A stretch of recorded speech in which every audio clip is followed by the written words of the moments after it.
Hey, good evening, good evening, good evening, everybody. Good evening. Welcome to my YouTube channel. It's the weird girl, Nana sister. The weird girl. So, what I want to talk about today? Now, go for quality men with money. Life costs money and not love. Life, it costs money, it not cost love. So you have to go for quality men wey get standards like your own. Even the man wey get standard pass you sef, na you go for as a woman for this Europe. And before you fit get those men, you have to work a lot on yourself to fit even identify that type of man when you see am. Because most women, they see those type of men, they no fit identify am because they never work on themselves. They still dey pursue ogbelekwa men dey waka. They still dey pursue ogbeti men up and down.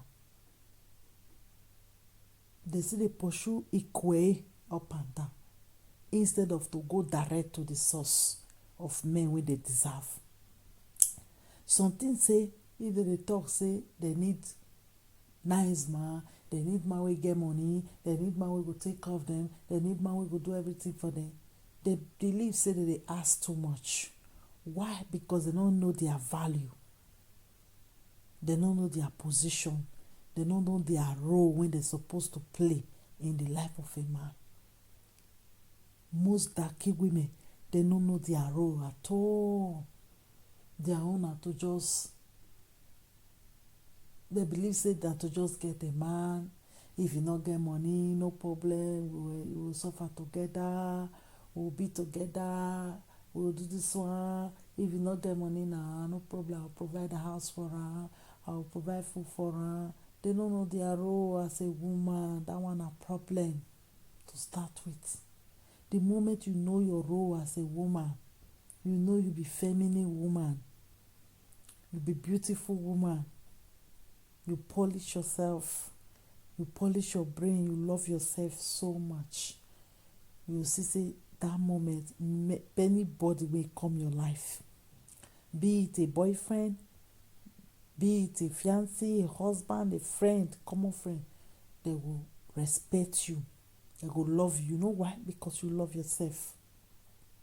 But the moment people say you don't love yourself, they no go feel love you. Now that one be the secret wey many of una no know. We make una dey settle for man when they bring 40 euro, they come say you want come marry una. Now that one make una will see woman when be say don't bath.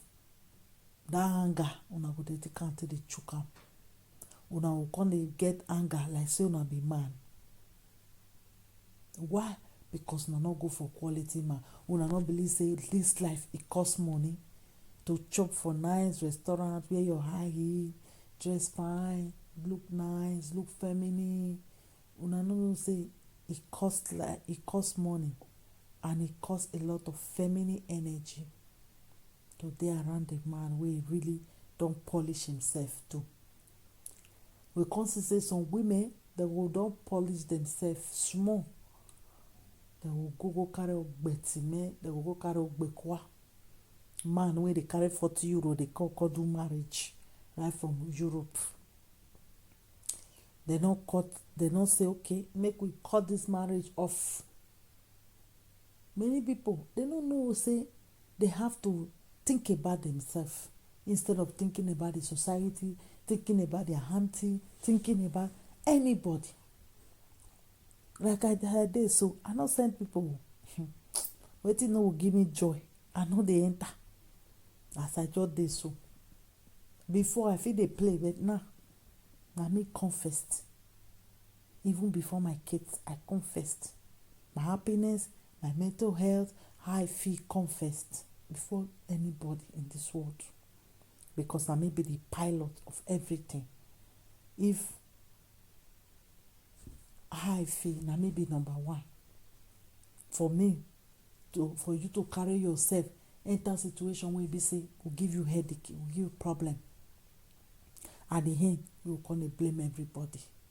This life, e cost money, e no cost love. No of us don go supermarket, we don go do shopping, they go say bring money, you say take love. No, na money we dey spend. That is why you shouldn't settle for a man wey no bring ego come, e no rigori. No, please pass. The moment you reject that man, the other girl reject am, e go start to find work. E go go start to find work. Even though say you see am tomorrow, you get money, e still need you. You go look am well before you even come. Or by then sef you go don package yourself, follow another better man wey get money, and don't feel guilty. No be today. The moment when you start to dey think of the man future, say what if he can't get money tomorrow now? He can't see me for road. You call the tie road make you not get money. Now then una for dey get am wrong. Una go dey think of person future. You not get future, you yourself. You not get future. Because you not get that self-confidence on yourself. Say tomorrow you fit still dey inside one man motor. You go see that your toaster or your ex. Una go dey look each other. You go come, maybe una fit jam for one nice restaurant, or you fit see am say dey push wheelbarrow. Na two way. Or if he see you, now for you to get self-confidence for this life, not to put your confidence or your future in the hand of person wey you know say e no dey take you to nowhere. You will say, you dey pity am. Don't pity anybody. All these guys, they no dey pity person. They no dey pity. You see as they drop the carry. Now so you supposed to be. Now for your own happiness, for your own security. Now you go dey think of, not be any man wetin go favor you. Now you dey see 4 days blood every month. Now you dey born. Now you go breastfeed. Now you go do everything. You need to think about yourself. Most of our women, they don't go through stress. Most of our mother, diabetes, different sickness, because they too overwork themselves. You have to go for the bag, go for the money.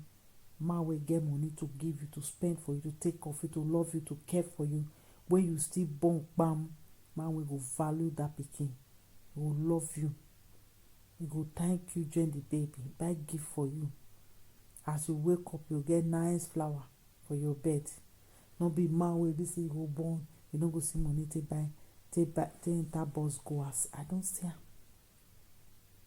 You have to go for quality men. Poverty will never help you. Settling down for love and not financial security will only help you. When you settle down for love, no look the man pocket. Now you sabi. Or you get money, you decide to come and spend your money for one man. At the end, now you go suffer. That man go, till your money finish, you go waka leave you, go carry joy wey sit down in home. They hear me? Una dey think am twice before una go dey enter all these cheap men wey be say they no get money. If man dey talk to you, in your pocket you go dey look wetin e worth. Because a man's worth na im be wetin you as a woman they go see for your body when you come out. Not be all this fake one when they say they go send the man go, they go buy something for man, they go say na they buy am. They go send money give man, they go say na man send them. No, you dey read, they collect, the man they take off you. Don't feel guilty. Don't feel guilty at all. When man they give you, don't feel guilty. Don't say, don't do. Now you're right. Now man they take off woman, not be woman they take off man. Not be woman they do some certain things for man. You get things where you go to do for man, you go put her off from you. They know they do good woman, they reach there. They do good woman. You want to be a good woman? No. All the good women, they lose, all of them lose. Right from our mama time, they be loser. They replace many of them. una have to think very well. Go for the man pocket, no be love sef. Love go come later. Una no dey think of love. I love her na you dey love man. Who send you make you love man? They send you. You know wetin love don do to many women. You know many brain wey don destroy. You know many women wey dey happy when e be say dem go love who dem no suppose to love. Their smile comot for their face for the rest of their life. Go to a pocket, those one go make you smile forever. And e go still give man joy. Man love to spend money on their woman wey dem like. No be man wey dey bring 40 euro dey come marry with cassava sef wey no dey work.